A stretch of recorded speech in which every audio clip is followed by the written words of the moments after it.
안녕하십니까? 안녕하세요. 안식일 저녁입니다. 네. 오늘도 승리하는 삶 사셨습니까? 네. 감사합니다. 오늘 아침도 하루의 시작을 십자가를 명상하는 걸로 시작하셨습니까?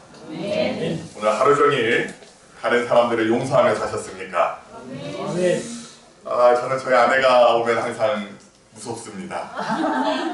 어제 왔다 갔죠. 언제나 저에게 폭풍 피드백을 하기 때문입니다. 어제도 많이 혼났습니다. 목사가 단에 서서 짱입니다 라는 표현을 쓰면 되냐고 안 되냐고 잘못했습니다. 왜 이렇게 결론에 똑같은 말을 반복하냐고. 원래 해외에서는 원래 결심하고 마지막 부분에 똑같은 말 한 20분 반복하는데 라고 그랬더니 한국 정서는 그게 아니라고 짧게 끝내세요. 네, 알겠습니다. 왜 우리 교회에서는 설교를 항상 그렇게 시간 맞춰서 짧게 잘하면서 왜 남의 교회에 가서는 어르신들 힘들게 설교 시간을 못 지키냐고. 할 말이 없었습니다. 이건 뭐 더 이상 제가 할 말이 없었어요. 내일하고 안식일은 시간 안에 잘 끝내겠습니다 하고 마무리 지었습니다. 저희 그러고 보니까 항상 35분에서 40분쯤 예배를 마친 것 같아요. 그래서 오늘과 내일은 제가 시간을 잘 지켜보도록 하겠습니다. 제가 이제 학생전도서를 나갈 때에 이제 목사님들의 설교를 듣다가 한 번은 그러한 예화를 들었습니다. 목사님께서 오늘 이제 버스를 타고 어디를 가실 일이 생기셨어요. 버스를 탔는데 우선 저 뒤에 보니까 고등학생이 한 8명 정도 뒷자리를 가득 차고 앉아있더랍니다. 무섭죠. 그래서 그쪽으로 안 가시고 앞쪽에 계셨답니다. 이제 한 정거장을 한 두어 정거장 더 가다 보니까 누가 탔냐면 외국인 백인 남성인데 키가 2m가 좀 더 넘은 거예요. 그래서 이 외국인 이 신사가 버스를 타니까 우리나라 버스가 그렇게 높지 않잖아요, 그렇죠? 계속 어디에 콩콩 박냐면 이렇게 버스 천장에 머리를 이렇게 수그리고 있어서 한 번씩 박는 겁니다. 게다가 이 신사분이 한 가지 방법을 찾아내셨는데 그 방법이 뭐냐면 요즘 버스는 좀 많이 바뀐 것 같아요. 뒤에 이제 위에 시스템 에어컨 들어가고 이래서 뒤에 없는데 예전에는 버스 타보셔서 기억하실지 모르겠지만 이 버스 위쪽에 뭐가 있습니까? 문 똑 하고 열면 환풍구가 있어요. 이 외국인이 이것을 열고 자기 머리를 어디에 내놨냐면 그 환풍구로 이렇게 머리를 내놓은 것입니다. 그걸 보고 있던 우리 대한민국의 고등학생들 뒤에서 자기들끼리 그 외국인을 한참 보다가 자기들끼리 막 그러는 것입니다. 아니 쟤는 대체 뭘 먹고 저렇게 키가 컸냐고. 제가 이쁘게 말했지만 이쁘게 말하지 않았겠죠. 그랬더니 갑자기 이 환풍기로 자기의 머리를 내밀고 있던 외국인이 고개를 쑥 내리고 이 고등학생들을 쳐다보면서 고개를 툭 숙이면서 유창한 말로 키가 너무 커서 죄송합니다. 그러니까 이 고등학생들이 다 벙찐 겁니다. 그 목사님이 이 이야기를 해주시면서 그리스도인의 삶의 모습이 이러한 모습, 이 외국인 신사와 같은 삶의 모습이 되어야 한다는 그 이야기가 제 마음속에 항상 남아 있습니다. 예수님께서 무엇하신 것처럼요. 우리가 어제 가늠하다 현장에서 잡힌 그 여인과 그 불법을 행한 그 모든 사람들을 예수님을 딜레마에 빠뜨리려고 했던 그 사람들마저 무엇 해주셨던 것처럼요.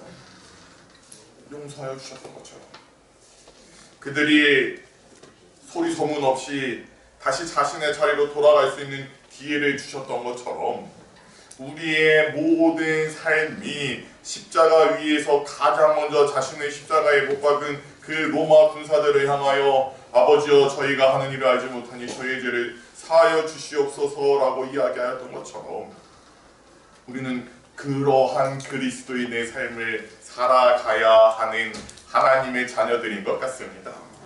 오늘 요한복음 11장의 말씀을 함께 보시도록 하겠습니다. 요한복음 11장 1절에서 4절의 말씀입니다. 어떤 병든 자가 있으니 이는 마리아와 그 형제 마르다의 촌 베다니에 사는 나사로라. 이 마리아는 향유를 주께 붓고 머리털로 주의 발에 씻기던 자요 병든 나사로는 그의 오라비로라.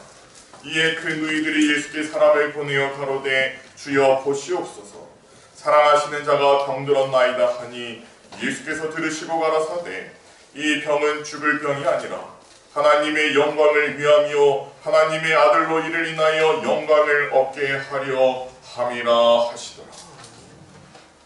이 세상의 모든 사람은 다 희망을 갖고 희망 때문에 살아갑니다. 제가 작년 3월 이 기장리바닥교회 부임하기 이전에 대구 상륙초등학교에서 3년 동안 있었습니다. 3년의 시간 동안 매년 학기 초에 누구를 보냐면 처음 이제 입학하는 1학년 친구들, 그 신입생들과 신입생들의 부모님들을 만납니다. 우리 사랑이도 이제 작년에 이제 초등학교 입학했죠, 그렇죠?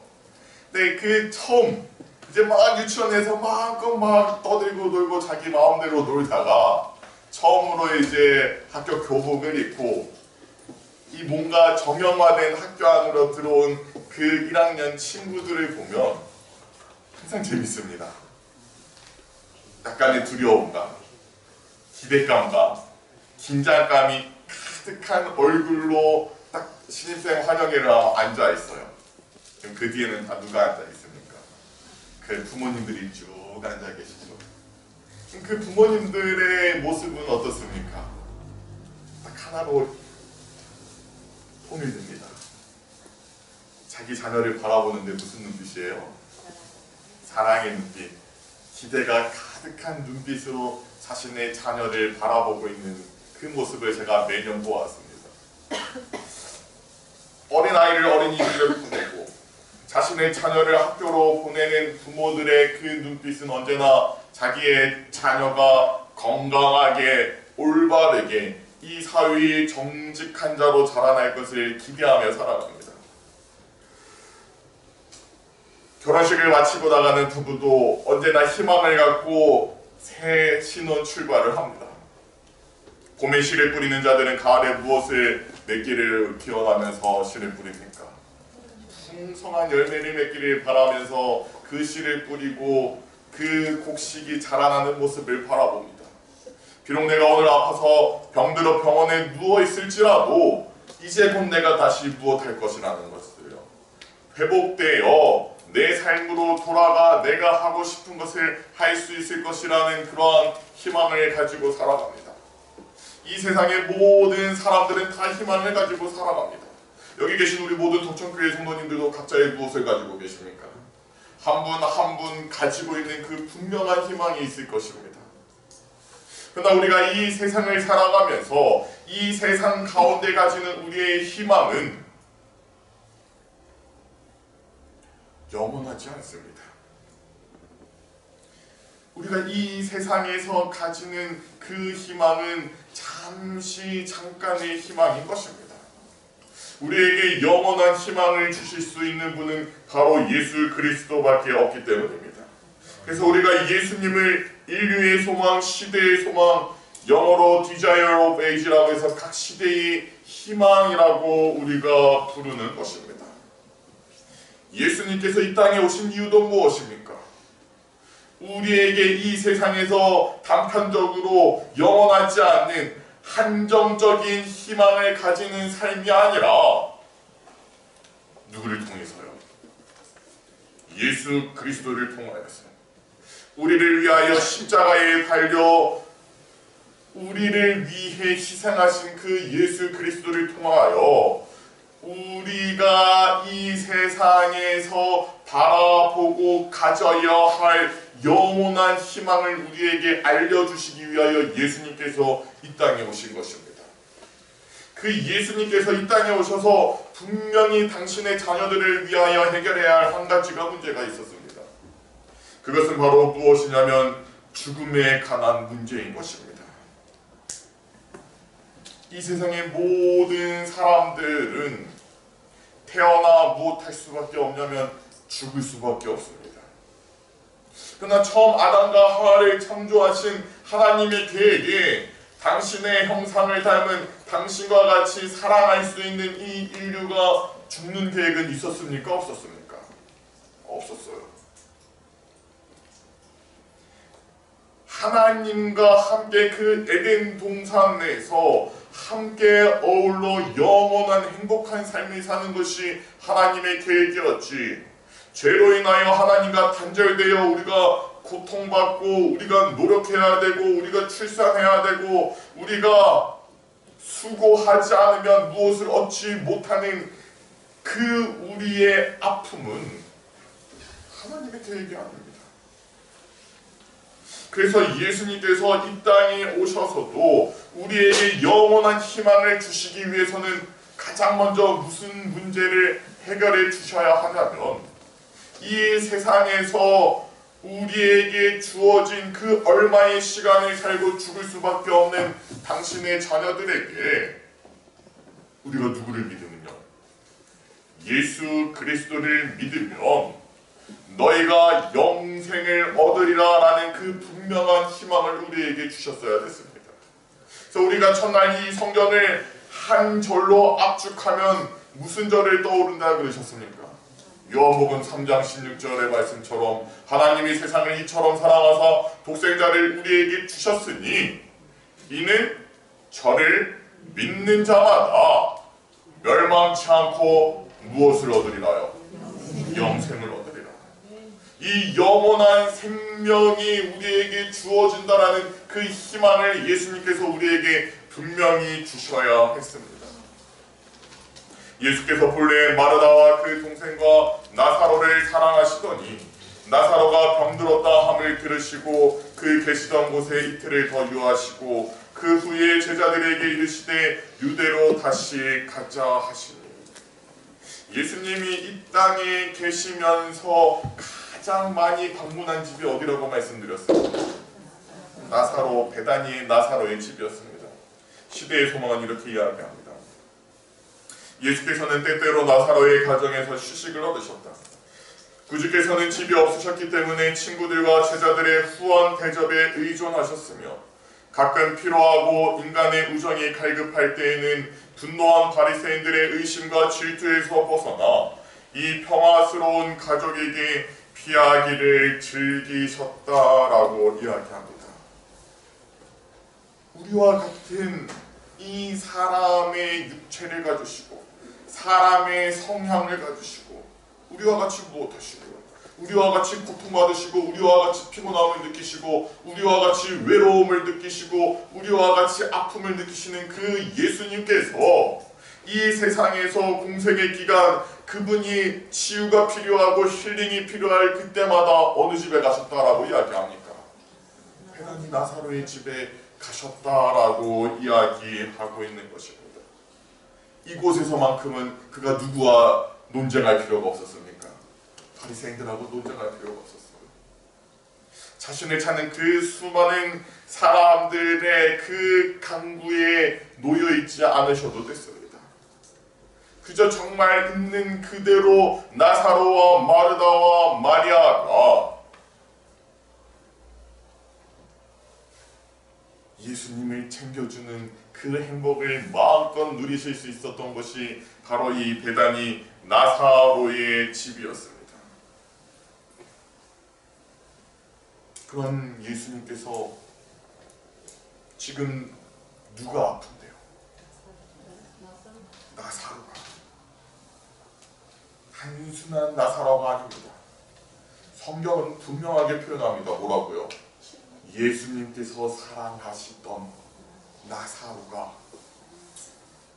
아픔에도 불구하고 예수님께서 지금 제자들에게 무엇하자라고 말씀하십니까? 여기 더 있자라고 말씀하고 계십니다. 예수님께서 왜 그 즉시 가지 않으셨습니까? 왜 사랑하는 자를 찾아가지 않으셨습니까? 우리는 언제나 의심하면 안 됩니다. 예수님께서 늦으셔야 한다면 늦으셔야 하는 그 분명한 이유가 있기 때문입니다. 성경은 그것을 하나님의 영광을 위해서라고 이야기하고 있습니다. 이 요한복음 11장의 이 상황은 마지막 시대를 살아가는 재림 성도들의 모습과 동일합니다. 우리가 날마다 누가 이 땅에 다시 오기를 기다립니까? 예수님께서 이 땅에 오시기를 우리는 날마다 고대하고 소망하고 희망하며 기다립니다. 근데 여전히 예수님께서 무엇하지 않으셔요? 여전히 이 땅에 다시 오지 않으십니다. 이 처음 요한이 요한복음 기록을 하던 그 당시 그 그리스도인들이 예수님을 기다려도 예수님을 보지 못하였던 것처럼 우리도 여전히 예수님의 재림을 기다리고 있지만 여전히 예수님의 재림을 바라보지 못합니다. 누구처럼요? 나사로가 병들었을 때에 그들이 그렇게 예수님을 기다렸지만 예수님이 그곳에 나타나시지 않으셨던 것처럼, 그러나 우리는 이 상황 속에서 우리가 기다리고 고대하는 그 주님을 지금 영접하지 못할지라도 주님께서 지금 즉시 이 자리에 오시지 않으시는, 주님께서 재림하시지 않으시는 그분만의 분명한 이유가 있다라는 것을, 그 이유가 우리를 위하여, 우리의 선함을 위하여, 우리의 앞날의 행복을 위하여 주님께서 최선의 최고의 순간을 기다리고 계신다라는 것을 우리는 그저 믿는 것입니다. 마르다가 예수께 여짜오되 주께서 여기 계셨다면 내 오라비가 죽지 아니하였겠나이다. 그러나 나는 이제라도 주께서 무엇이든지 하나님께 구하시는 것을 하나님이 주실 줄을 아나이다. 예수께서 가라사대 내 오라비가 다시 살리라. 우리가 이 요한복음 11장을 보면서 꼭 기억해야 할 것은 예수님께서 사랑하셨던 그 나사로도 무엇이 들고요, 그 나사로도 병이 들고 그 나사로도 결국 죽는다라는 것입니다. 예수님께서 사랑하셨던 자라고 표현했던 그 자도, 그 나사로도 병들고 죽는 것입니다. 우리가 얼마나 많은 순간 예수님을 원망합니까? 내가 너무나도 사랑하는 자를 떠나보낼 때에 이 마르다처럼 우리가 어떠한 불평을 내려뒀습니까? 주님께서 빨리 재림하셨더라면, 주님께서 이곳에 함께 하셨더라면, 주님께서 내 기도의 응답을 들어주셨더라면 내가 사랑하는 자의 죽음을 내가 보지 않아도 됐을 텐데, 마르다가 외쳤던 것처럼 우리가 그렇게 외칩니다. 왜 예수님 빨리 재림하지 않으십니까? 왜 예수님, 제가 너무나도 사랑하는 이 사람을 고쳐주지 않으십니까?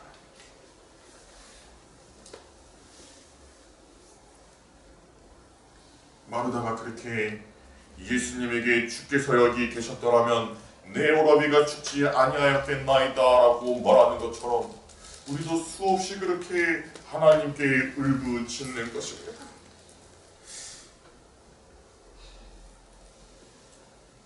예수님께서 분명하게 말씀하십니다. 내가 거기 있지 아니한 것을 너희를 위하여 기뻐하노니 이는 너희로 믿게 하려 함이라.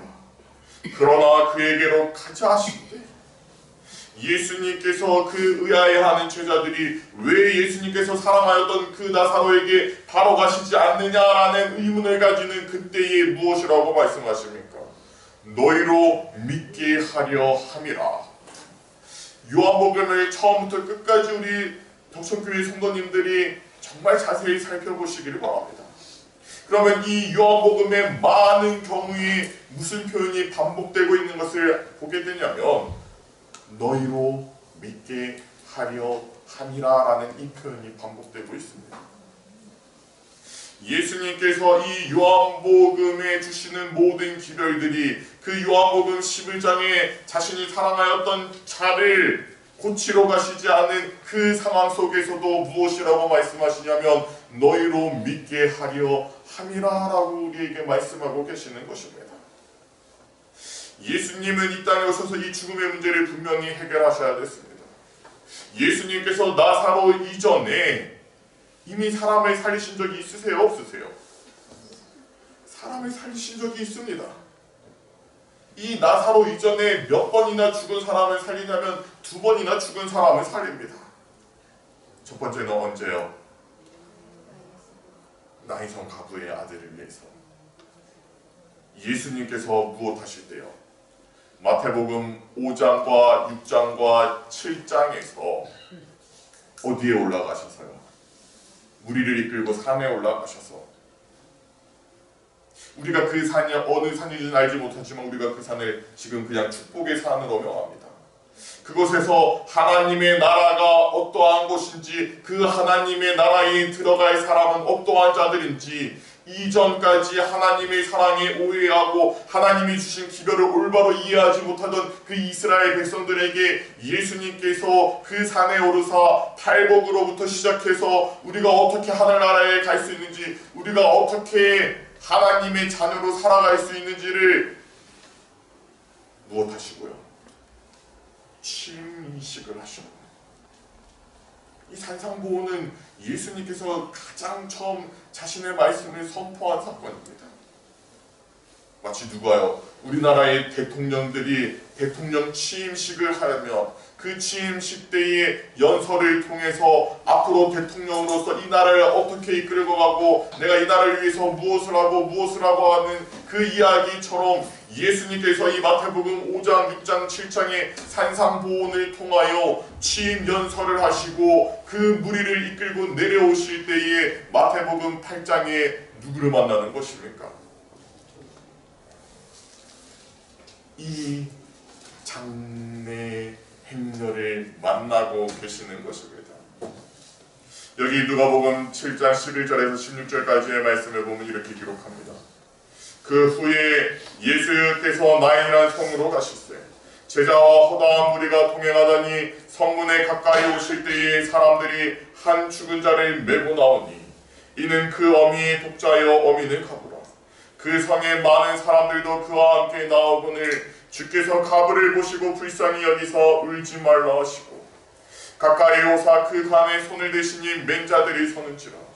예수께서 가라사대 청년아 내가 내게 말하노니 일어나라 하시매 죽었던 자가 일어앉고 말도 하거늘 예수께서 그를 어미에게 주신데 모든 사람이 두려워하며 하나님께 영광을 돌려가로되 큰 선지자가 우리 가운데 일어나셨다 하고 또 하나님께서 자기 백성을 돌아보셨다 하더라. 이 취임식을 마치시고 내려오는 예수님과 그 무리들이 이제 생명을 선포한 그 순간에 그 생명과 정반대되는 죽음의 행렬인 장래 행렬을 만나고 있는 것입니다. 너무나도 대비되는 장면이죠. 생명과 죽음이 만나는 모습이 이 장에 그려지고 있는 것입니다. 예수님께서 그 모습을, 그 장래 행렬을 보시고 이 어머니의 슬픔을 보시고 무엇하십니까? 장래 행렬 앞에 내다가 상녀를 내어놓으라 하시고 그 상녀에 누워있는 젊은이에게 젊은이여 일어나라라고 외치고 계시는 것입니다. 그때에 이 젊은이가 벌떡 일어나 돌아다니고 그곳에 있던 모든 사람이 누구를 찬미합니까? 하나님께 찬미하며 영광 돌리는 모습이 기록되어 있는 것입니다. 또 한 번 예수님께서 이 나사로를 살리시기 전에 누구를 살리셨습니까? 회당장 야이로의 딸을 살리십니다. 이에 회당장인 야이로라 하는 사람이 와서 예수의 발 아래 엎드려 자기 집에 오시기를 간구하니 이는 자기에게 12살 먹은 외딸이 있어 죽어가미라. 예수께서 가실 때에 무리가 옹이하더라. 회당장은 오늘날로 따지면 어떠한 자일까요? 예배소의 예배소장 같은 자입니다. 이 당시 유대에는 회당 시나고그에서 무엇을 항상 나누었습니까? 안식일 예배도 드렸고 그리고 율법이 선포되는 하나님의 말씀이 이곳에서 항상 선포되었습니다. 그 회당의 장이 누구였냐면 이 야이로라는 자였습니다. 그의 딸이 아파 예수님께 나와 자신의 딸을 고쳐달라고 이야기를 드리고 초청하여 예수님을 모시고 내려갈 때에 우리가 이 누가복음에 보면 예수님이 이 길을 함께 가실 때에 어떤 사건이 일어납니까? 혈루병 앓던 여인이 나타나죠. 예수님을 따라 그 수많은 무리가 이동할 때에 누가 예수님의 옷자락을 만집니까? 이 12년 동안 혈루병 앓던 여인, 자신이 할 수 있는 모든 방법을 다 동원해 자신의 이 병을 치료하려고 해도 고치지 못했던 그 여인으로 인해서 이 행렬이 멈추고 예수님께서 자신의 옷자락을 만지는 사람을 찾고 그에게 말씀하십니다. 그때 그 옆에 있었던 이 회당장 야이로의 마음이 어땠을까요?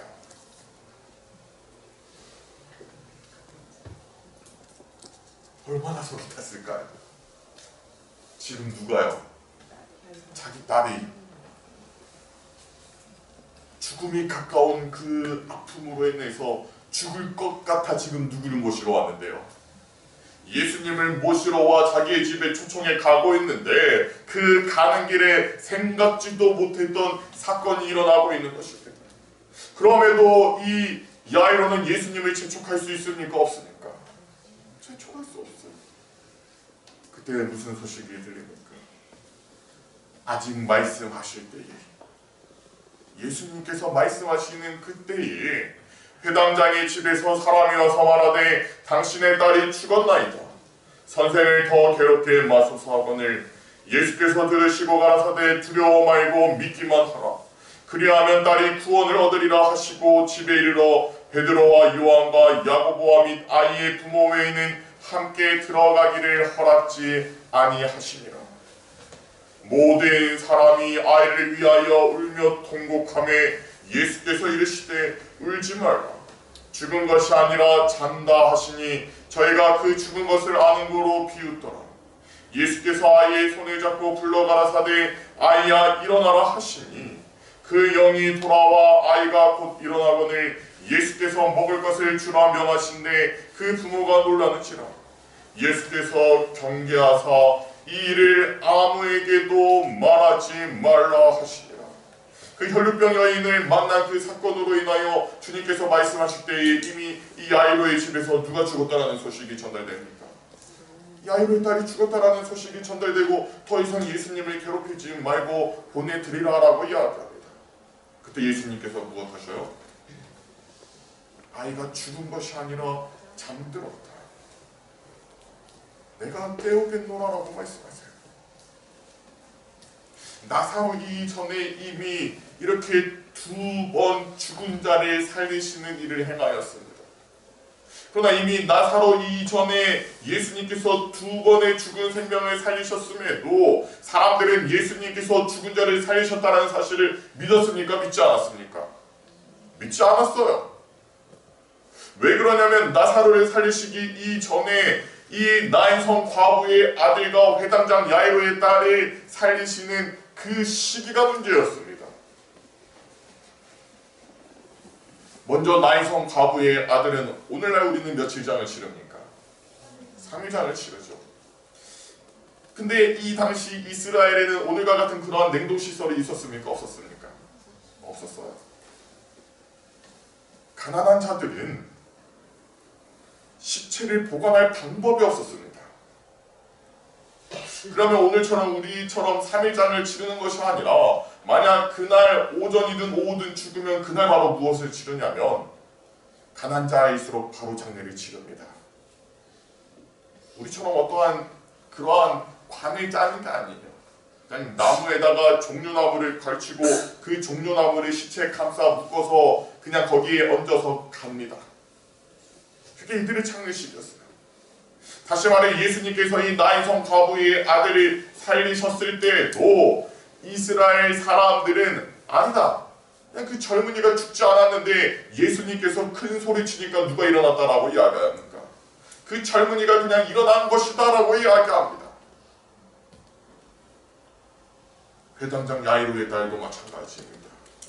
예수님께서 이 야이로의 집에 도착해서 소녀야 일어나라. 우리가 너무나도 잘 아는 달리다붐이라는 그 외침을 하실 때에 예수님께서 이 소녀가 죽자마자 도착하셔서 그에게 일어나라라고 하셔서 그가 일어났을 때에 사람들은 이 소녀가 완전히 죽지 않았다라고 이야기합니다.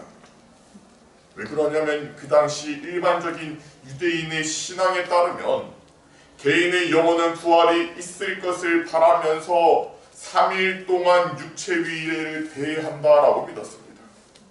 그러니까 3일 안에는 지금 당장 숨을 쉬지 않아도 이 사람이 무엇할 수 있다라고 생각했어요. 살아날 수 있다라고 생각을 합니다. 그래서 이 사람이 죽은 지 첫째 날부터 셋째 날까지는 그냥 통곡의 날이라고 부릅니다.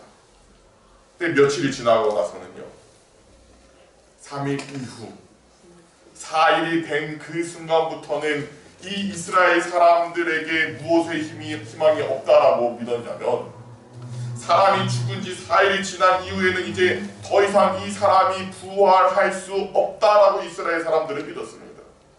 그래서 4일 이후는 비탄의 날이라고 부릅니다. 왜요? 무엇이었기 때문에요? 부활의 소망이 없기 때문입니다. 이러한 시대적 배경 속에서 예수님께서 나사로 이전에 이미 이 나인성 과부의 아들과 회당장 야이로의 딸을 살리셨음에도 불구하고 사람들은 예수님께서 무엇하신다라는 것을요, 죽은 자를 살리신다라는 그 사실을 믿지 않았던 것입니다.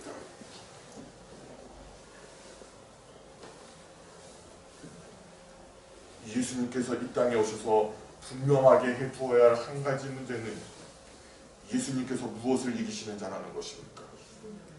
죽음을 이기시는 자라는 것입니다. 그렇기 때문에 예수님께서는 자신이 사랑하셨던 그 나사로의 그 병듦을, 아픔을, 죽을 때가 되었음을 듣고도 이 죽음의 문제를 확실하게 해결하기 위하여 그 이해하지 못하는 제자들을 데리고 그곳에서 이틀을 더 머무십니다. 예수께서 가라사대 나는 부활이요 생명이니 나를 믿는 자는 죽어도 살겠고 무릇 살아서 나를 믿는 자는 영원히 죽지 아니하리니 이것을 내가 믿느냐. 가로되 주여 그러하이다. 주는 그리스도시요 세상에 오시는 하나님의 아들이신 줄 내가 믿나이다. 우리가 너무나도 잘 아는 이 요한복음 11장 25절에서 27절 말씀에 예수님께서 오늘날 동일하게 우리 독천교회 성도님들에게 물으십니다. 내가 믿느냐? 우리 독천교회 성도님들은 이 예수님의 질문에 무엇이라고 대답하시겠습니까? 고백처럼 주는 그리스도시요 세상에 오시는 하나님의 아들이신 줄을 내가 믿나이다 라고 우리가 고백할 수 있어야 하는 것입니다. 기독교는 분명히 부활의 종교입니다. 기독교는 부활을 믿는 종교입니다. 기독교에서 이 부활이 없다면 우리는 이 세상의 다른 종교들과 전혀 다른 차별점이 없습니다. 주님께서 우리를 무엇하게 해주시겠다라고요?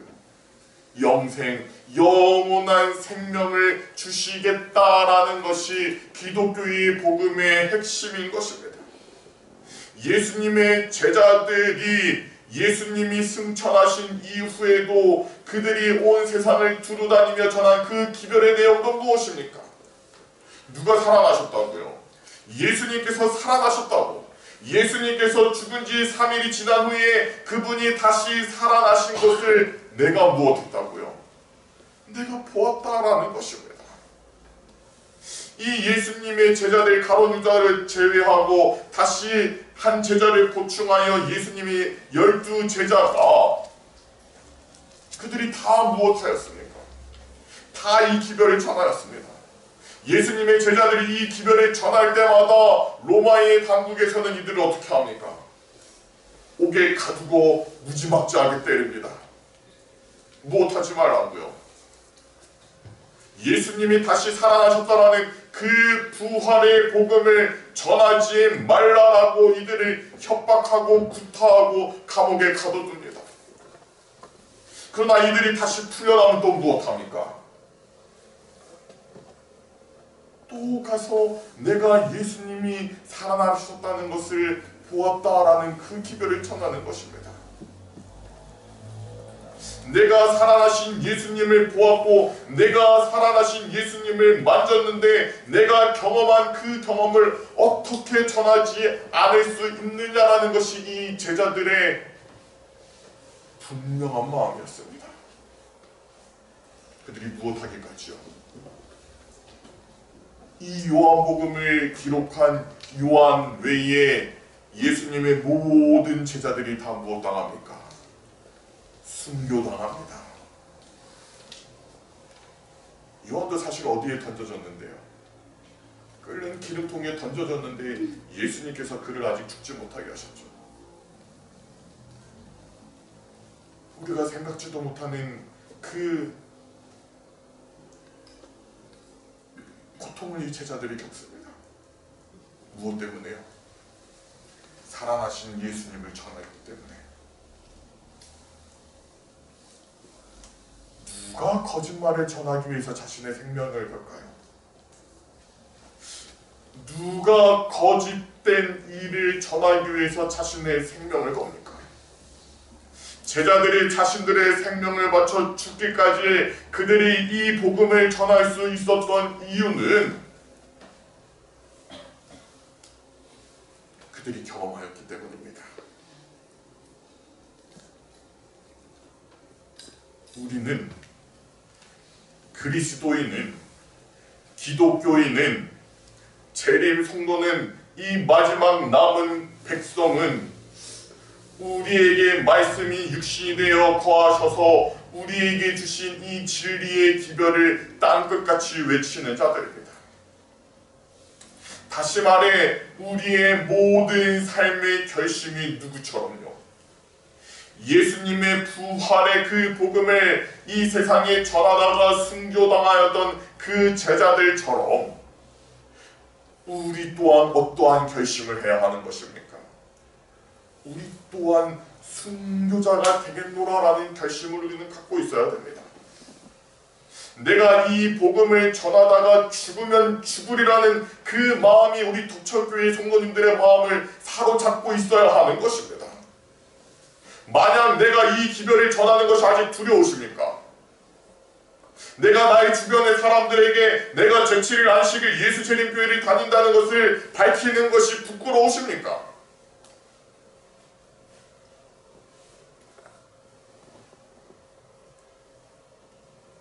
여전히 우리는 세상에 머물러 있는 자입니다.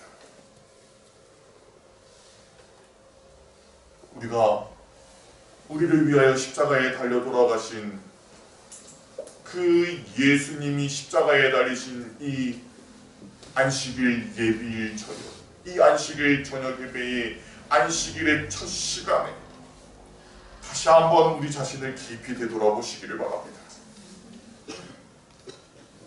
무엇을 부끄러워하고 계십니까? 우리 주님께서 우리를 위하여 이 땅에 오시고 우리를 위하여 십자가에 달려 돌아가시고 우리를 위하여 성령 하나님을 보내주시고 그 성령 하나님을 통하여 나로 하여금 예수님을 시인하게 하여 주시고 나로 하여금 주님의 교회의 주님의 일꾼으로서 서게 해주셨음에도 불구하고 여전히 내가 이 제자들처럼 하나님의 복음의 기별을 외치는 것을 막고 나를 부끄러워하게 여기고 나를 두려워하게 여기는 그것이 무엇입니까? 아직도 내가 세운 그 믿음의 장벽, 믿음으로 깨트리지 못하는 그 장벽, 나를 이 세상에 하나님의 복음을 외치도록 나를 이끌지 못하도록 막고 있는 그 장애물이 있다라면 오늘 이 안식일 첫 시간 다시금 예수 그리스도의 십자가 앞에 무릎 꿇는 우리 동천교회 성도님들 되시기를 바랍니다. 주님, 제가 여전히 연약합니다. 제가 여전히 부족하고 여전히 주님을 믿노라라고 이야기하면서 주님을 믿는 자의 삶을 이 세상에서 살아가지 못합니다. 저의 연약함을 아시오니 저의 연약함을 감추어 주시고 주님께서 저에게 입혀주신 그 의의 옷을 힘입어 이 세상에 하나님의 복음을 담대히 외칠 수 있는 주님의 백성, 주님의 군사, 주님의 자녀 될 수 있도록 저를 인도하여 주시옵소서.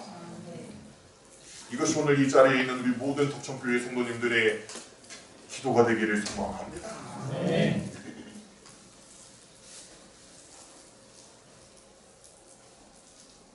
베드로는 그가 예수님을 3번 부인하고 예수님의 용서함을 받고 그 또한 예수님의 복음의 기별을 전하기 위하여 어디로 갔냐면 로마로 갑니다.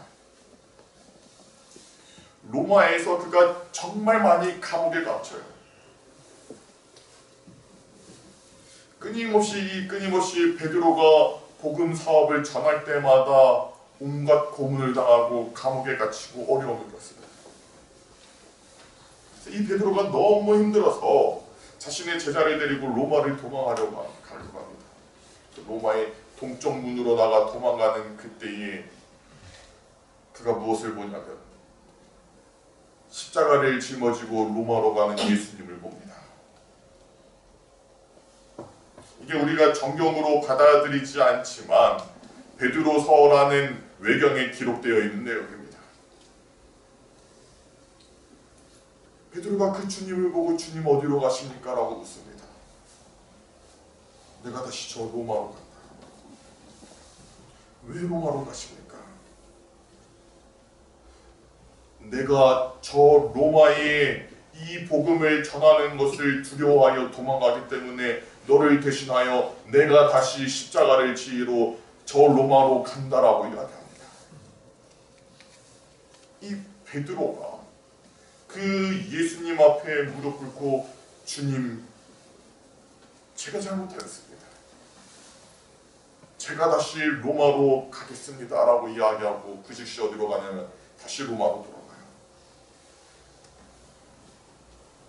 로마에 가서 복음을 전하자마자 또다시 어디에 갇힙니까? 그가 다시 감옥에 갇힙니다. 그곳에서 그가 사형을 당하는 그날까지 무엇하냐면 그가 만나는 모든 자들에게 예수님을 믿으십시오. 내가 살아나신 예수님을 만났습니다. 자신에게 밥을 주러 오는 그 군사에게 예수님을 믿으십시오. 자신이 지나가는 그 모든 사람들에게 예수님을 믿으십시오. 내가 살아나신 예수님을 보았습니다 라는 그 기별을 그가 그 감옥 안에서도 쉬지 않고 전합니다. 그리고 마침내 그의 사형 집행일이 정해져 그 사형을 위하여 감옥을 나가서 걸어가고 있는데 뒤에 보니까 한 사람이 따라와요. 자신처럼 머리가 희고 늙은 한 사람이 따라오는데 역시 죄수예요. 그 사람이 누구였냐면 사도 바울이었습니다. 그 로마 감옥에서 사형을 당하던 이 두 사람이 그 같은 사형일에 만나 그 짧은 순간 서로 무슨 이야기를 하냐면 형제 우리가 이제 다시 보지 못하겠습니다. 하늘에서 봅시다. 그러면서 이 베드로와 사도 바울이 마지막으로 한 인사가 무엇이었냐면 마라나타였습니다. 마라나타. 이게 이들의 마지막 인사였습니다. 우리가 잘 아는 대로 이 마라나타의 뜻이 무엇입니까? 주 예수여 오시옵소서. 이 인사를 하고 로마 시민이었던 바울은 바로 무엇을 당합니까? 로마 시민이었기 때문에 참수형을 당합니다. 짧은 순간에 죽음을 맞이하죠. 근데 로마 시민이 아니었던 베드로는 우리가 잘 아는 대로 어디에 매달립니까? 십자가에 매달려요. 이 베드로가 자신의 십자가에 매다는 그 로마의 병사들에게 무엇을 부탁합니까?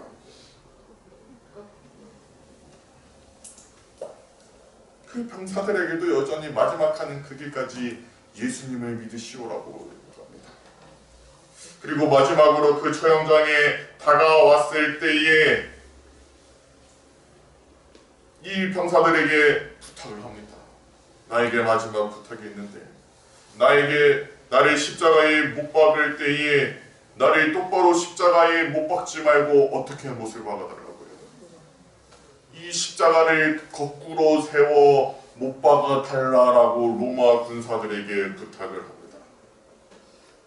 그래서 실제로 베드로는 십자가에 거꾸로 매달려 죽임을 당합니다. 많은 사람들이 이 예수님을 3번 부인한 베드로가 예수님과 똑같이 십자가에 달릴 수 없어 이 십자가에 거꾸로 달려달라고 이야기했다라고 이야기합니다. 그것도 분명히 맞는 것 같습니다. 근데 또 한 가지 생각해 보면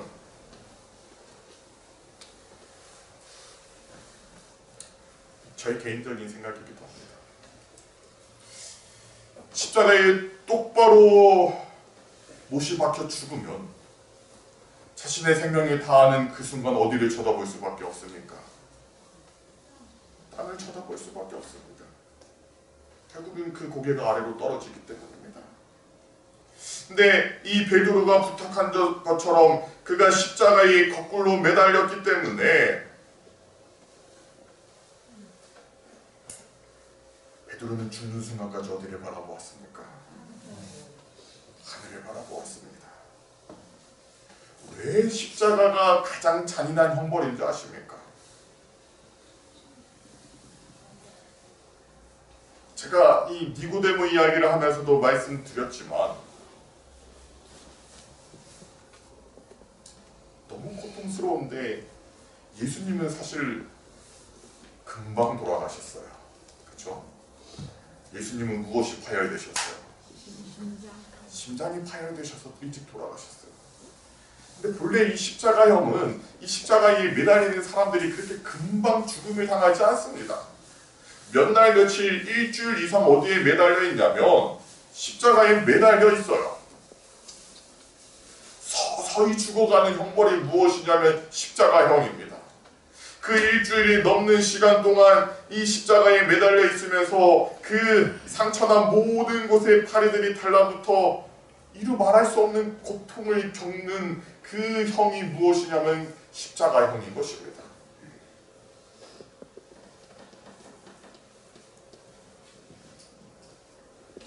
그 고난의 순간에 베드로는 끝까지 어디를 바라보았습니까? 베드로가 얼마의 시간 동안 이 십자가에 달려있었는지 저희는 알지 못합니다.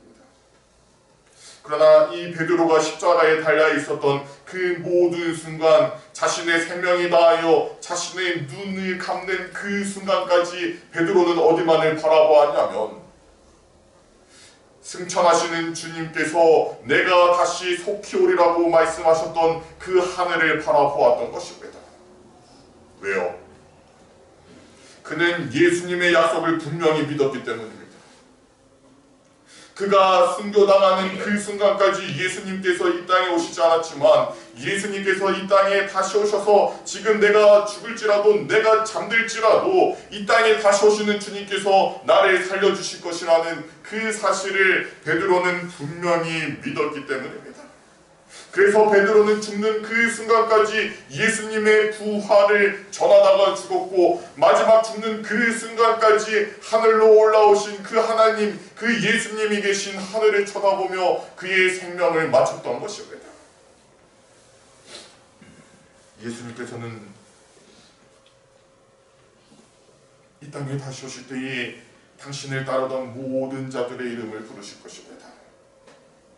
그분이 이 땅에 오셔서 젊은이여 일어나라, 소녀여 일어나라, 나사로야 나오너라 라고 말씀하셨던 것처럼 만약 그렇지 않고 예수님께서 그저 죽은 자여 일어나라 라고 말씀하셨더라면 그때에 이 세상에 죽은 모든 자들이 일어났을 것입니다. 그러나 주님께서 젊은이여 소녀여 나사로라는 그 이름을 분명히 불렀던 것처럼 주님 이 땅에 다시 오실 그때에 이 땅에서 당신을 사랑하던 모든 자들의 이름을 다 호명하실 것입니다. 우리가 비록 이 땅에서 우리 살아 생전에 주님이 이 땅에 다시 오시는 그 재림의 영광을 바라보지 못할지라도 주님께서 우리에게 허락하여 주신 그 생명이 다하여 우리가 먼저 주님 오시기 전에 잠들지라도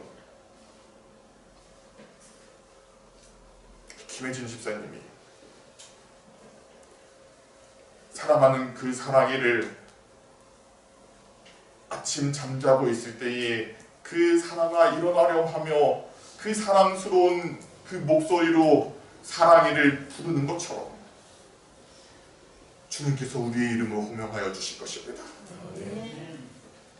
왜냐하면 우리가 이 땅에서 주님을 너무나도 사랑하고 날마다 주님의 이름을 우리가 불렀기 때문입니다. 우리가 날마다 주님의 이름을 간절히 불렀기 때문에 우리의 그 부르심을 들으신 주님께서 이 땅에 오실 때에 우리가 주님의 이름을 호명하였던 것처럼 주님께서 우리의 이름을 호명하여 주실 것입니다. 그것이 이 요한복음 11장을 통하여 우리 주님께서 우리에게 분명하게 해주시는 약속인 것입니다. 내가 믿느냐? 내가 믿느냐?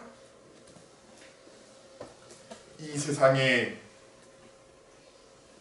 그 어떠한 것도 주님께서 우리에게 약속하여 주시고 허락하여 주시는 이 부활의 소망을 대신하지 않을 수 있도록 우리의 믿음을 예수 그리스도의 십자가 앞에 굳건히 세우시는 우리 덕천교회 성도님들 되시기를 간절히 소망합니다.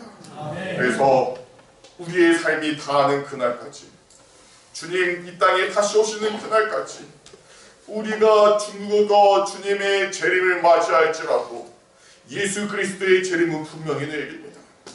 우리가 죽은 지 10년, 20년, 100년이 지나 예수님이 이 땅에 오실지라도 그 재림의 날은 우리에게 내일이기 때문입니다.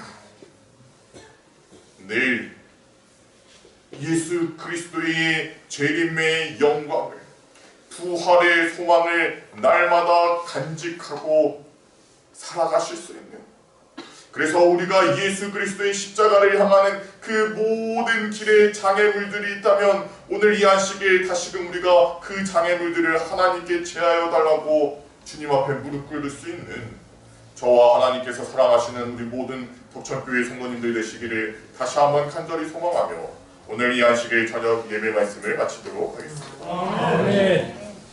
네, 함께 자리에서 일어나셔서 마치는 찬미 139장 참여하시고 목사님의 기도로 예배를 마치겠습니다.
안식일을 구별하여 거룩히 지킬 수 있는 믿음 허락하여 주시니 감사드립니다.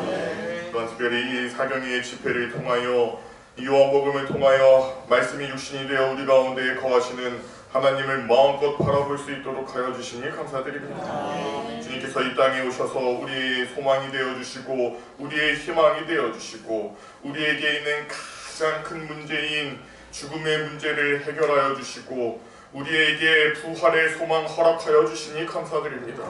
아버지 하나님, 저희들에게 주신 그 부활의 소망을 저희들이 꼭 붙잡고 놓지 않을 수 있도록 하여 주시옵소서. 끊임없이 우리가 가지고 있는 이 소망을 사단이 무너뜨리려고 노력할 때마다 더욱더 간절히 주님을 의지하고 더욱더 예수 그리스도의 십자가 앞에 나아가고 더욱더 성령 하나님의 임재하심을 강구할 수 있는 덕천교회 성도님들 될 수 있도록 하여 주시어서 우리가 가지고 있는 이 소망으로 인하여 이 세상에 하나님께서 우리에게 주시고자 하는 그 행복을 마음껏 누리고 살 수 있는 덕천교회 성도님들 될 수 있도록 축복하여 주시옵소서. 오늘 이 저녁 각자의 처소로 돌아가는 성도님들의 발걸음을 주님께서 인도하여 주시고 저희들이 다시금 내일 아침 생명을 허락하여 주시어 함께 모여 주님께 영광 돌릴 수 있도록 하여 주실 것을 믿고 감사드리며 예수님 이름으로 기도드립니다.